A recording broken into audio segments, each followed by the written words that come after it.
Mr. and Mrs. Morris did not have children for a long time. The woman did everything, but nothing helped.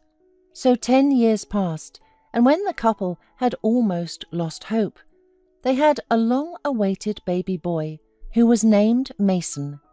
The boy was born weak. He was constantly sick, often being in the hospital, and Mrs. Morris again and again prayed to God to send health and strength to their child. As the years went by, Mason grew up and got married. Brooke was 5 years older than him, had an obnoxious temper, and, according to rumours, led a promiscuous lifestyle before marriage.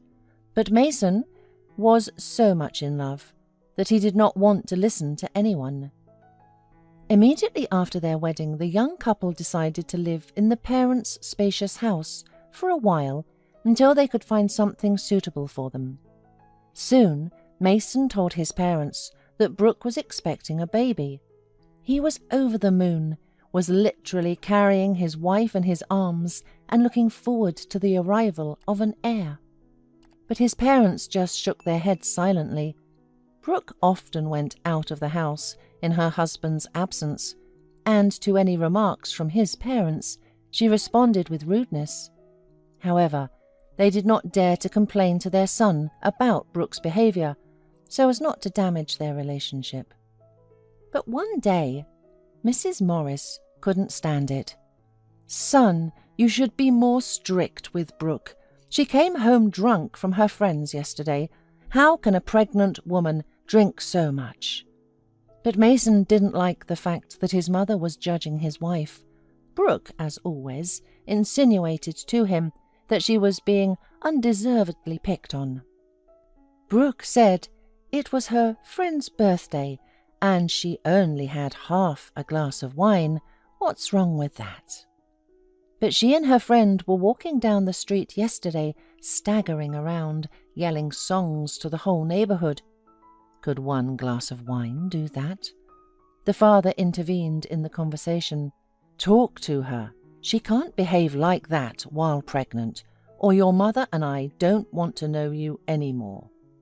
Mason got angry at his parents and packed his bags and moved with his wife to live with a friend.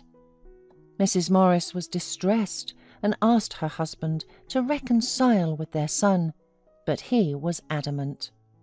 He realized that if they showed weakness now and let their daughter-in-law act as she wanted, things would only get worse. Mr. Morris tried to explain to his wife that the son was responsible for his actions and that only life could open his eyes to the truth. But his mother felt pity for their son and wanted to cuddle their grandchildren in the future, so she finally persuaded her husband to apologize and return her son and daughter-in-law home, in exchange for a promise not to interfere in their personal lives anymore.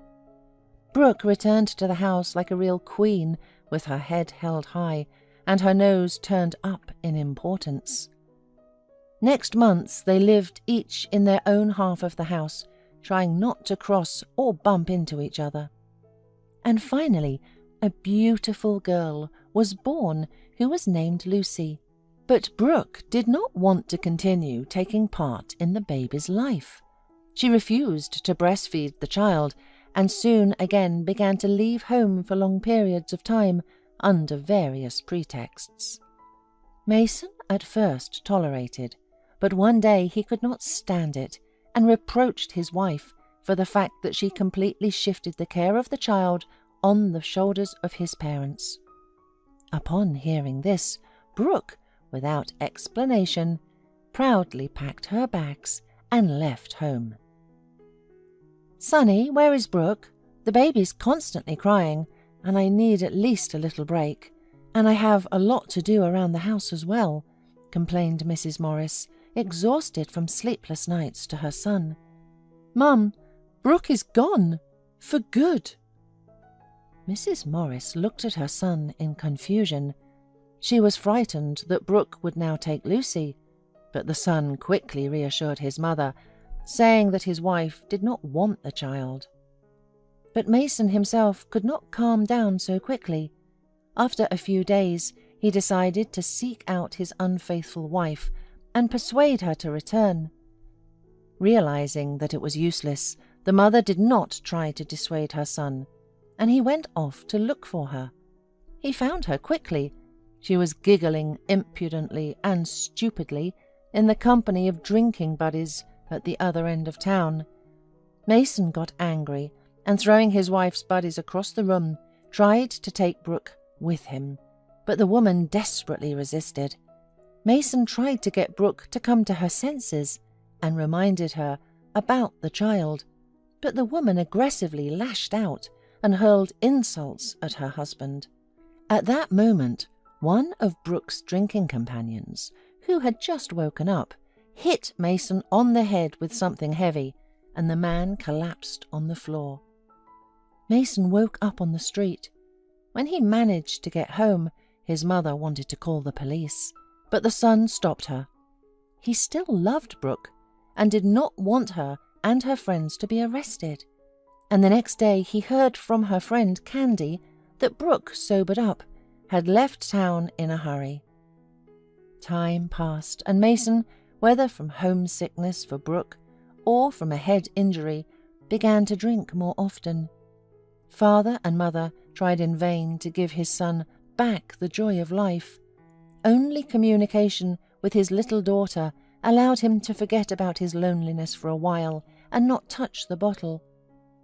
Charming baby girl gradually grew. She had already taken her first steps and began to call her grandmother her mother. Mason was laughing happily, watching as the puffy baby waddled awkwardly towards him, stretching out her cute little hands. At such moments the grief of unrequited love and betrayal receded, and he was happy again. Trouble came from whence it was not expected. One day Candy, passing by and watching Mason walking with Lucy, as if in jest, said that Brooke, as a cuckoo, dropped off her daughter to him, and he was silly enough to raise another man's child for a year. At first, Mason didn't even understand what she was talking about. But Candy explained, and from her story it became clear that Brooke got pregnant by a boyfriend from the big city, and when he found out about the pregnancy, he immediately rushed to break up with her. Mason had been her second choice the whole time, which she took advantage of. It all seemed true because Lucy was born, as Brooke assured him, 8 months old. When Mason rushed home with the baby in his arms, it was scary to look at him. Mrs. Morris rushed to take the baby away from her son and asked what happened. "Lucy is not my daughter!" yelled the man, flashing his eyes madly. "She gave me someone else's baby." "How can she not be yours? What are you speaking?" interrogated the mother in horror. "Candy said, 'I must find Brooke and know the truth, otherwise I'll just go crazy.'" Mrs. Morris had no time to stop her son, and he jumped into the car and drove away. He was gone for 2 days, and on the 3rd day a policeman came to the house and told the shocked parents that Mason was dead. He probably found his wife, who confirmed what Candy had said. Then the man got drunk with grief, drove, had a car accident, and died on the spot without regaining consciousness. The deserted parents mourned their only and such long-awaited son for a long time. They decided to keep taking care of Lucy, although most probably she was not their biological granddaughter. The years passed. Mr. and Mrs. Morris were gradually getting older, and Lucy was becoming more and more like her mother, despite all the love and care which the elderly couple had surrounded her with. The girl grew up ungrateful and cruel, was rude to her grandmother, and did not take her grandfather's opinion into account. One day the elderly man had a serious talk with his granddaughter, but in response Lucy only proudly, as her mother had once done, turned up her nose and said, "How much you piss me off. You think I do not know that you are nobody to me. I know everything, Somebody in town told me everything a long time ago, so be thankful I live here with you." Mrs. Morris could not bear such cruel words, and the woman had a stroke. While Mr. Morris tried his best to put his beloved wife back on her feet, paying for the rehabilitation, Lucy finally got out of control. So when he found out that the 18-year-old girl had started living with a former convict 20 years older than she was, he only sighed bitterly and gently said to his wife, "Well, honey, we did the best we could. We have nothing to reproach ourselves for. We loved Lucy and took care of her. It's not our fault she can't return the favour. You, my dear, must get well now by all means. Don't leave me alone." At first Mrs. Morris was recovering a little. The therapy seemed to help, but one early morning, Mr. Morris saw his beloved lying in bed, looking at the ceiling with glassy eyes. The elderly man cried with grief and hopelessness, not understanding how and for what he had to live further. After the funeral, Mr. Morris became homesick. He constantly thought of his wife and son, who had left him so early. Lucy did not come to her grandmother's funeral, and grandfather did not hear from her for almost 6 months. But one day, the granddaughter showed up at the door with her boyfriend. As it turned out, she needed money, and she demanded that Mr. Morris should sell the house. "What are you doing, granddaughter? We loved you so much, and now you want me to stay on the street," said Mr. Morris, trying to get through to her heart. "Oh, I'm not your granddaughter. You're nobody to me. But according to the documents, the house will still be mine after your death. So, what's the hold-up? We'll take you to a retirement home, and you'll live out your days there. And I need the money now," Lucy said in a drunken voice. The girl hoped that, frightened by the pressure and menacing appearance of her boyfriend, her grandfather would sign the necessary papers for the house. But Mr. Morris was not so easily frightened. "You won't get anything. Get out of here, you ungrateful girl," muttered Mr. Morris angrily, slowly retrieving a shotgun from its safe. Lucy and her boyfriend left hurriedly, cursing the old man, and Mr. Morris tiredly sat down on the porch and for the 1,000th time began to think about the question that had been tormenting him for many years. How it had happened that Lucy, a tender little girl, had turned into a heartless wretch. After these events, Mr. Morris became ill more often, fading with ennui and not finding the strength to go on living. One day, a neighbour, noticing that Mr. Morris had not shown up in the yard for days, knocked on his door, and when no one opened, called an ambulance and the police. When they broke down the door, they found the elderly man lying in the middle of the hallway. He was unconscious, and no one knew how long he had been there. They took him to the hospital and began to look for relatives.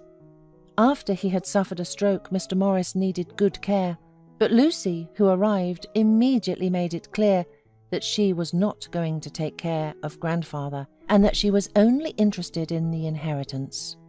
After hearing all the prognosis, Lucy turned around and left the hospital. The doctors and the rest of the nursing staff were horrified by this heartless behaviour, but then one of the young nurses approached Mr. Morris and whispered softly, "Mr. Morris, do you recognise me? I am Megan. Remember me? I used to come to your house to give your wife her injections." Mr. Morris nodded. He remembered the young nurse who had come to them. "Don't you have any relatives left at all except Lucy?" asked Megan again. Mr. Morris nodded again, and tears glistened in his eyes. Seeing this, Megan decided to distract him from his sad memories. "Do you remember? I came to you a couple of times with my son, Tommy. You made him a gun out of a piece of wood back then. He still remembers you. I'm an orphan. I have no parents, so Tommy has no grandparents.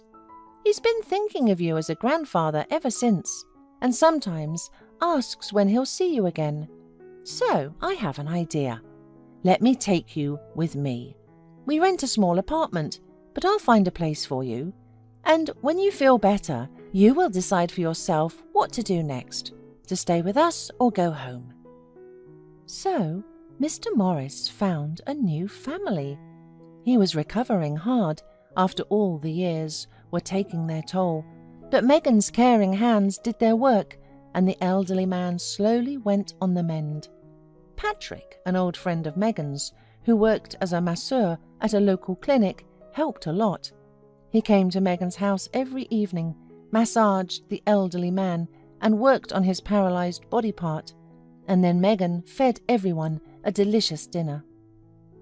By the way, the man always blushed and was timid at the sight of Megan. Mr. Morris immediately realized that he was secretly in love with her.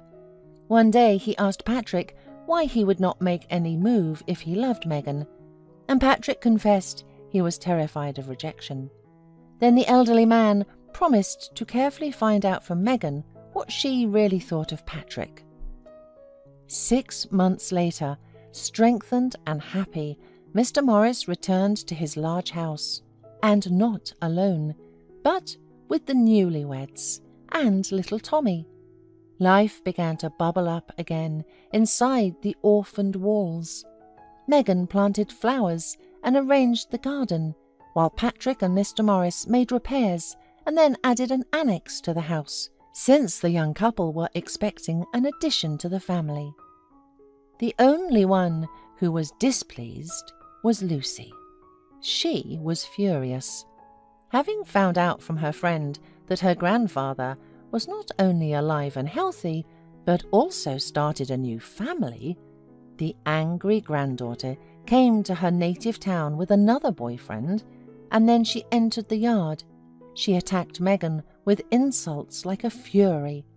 But then Patrick appeared behind her, clenching his fists furiously.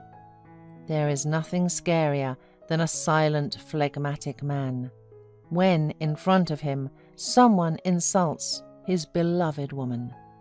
Lucy's boyfriend took one look at Patrick, cursed, and cowardly disappeared behind the gates of the house. He started the car and hurriedly called out to Lucy, but she only stared dumbfounded at her grandfather and his new family. "Grandpa, what does all this mean?" "It means I'm alive and I'm not going to die. And I gifted the house to Megan a long time ago."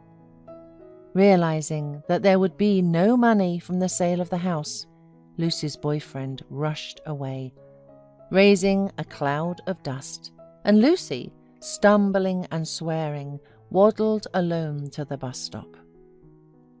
Mr. Morris grinned, and then, taking Tommy's hand, went with the boy to the river.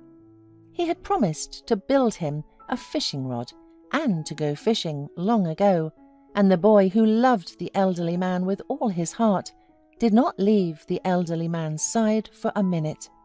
Tommy was happy, walking hand in hand with his grandfather, and Mr. Morris was happy that, in his old age, God had given him such a friendly family.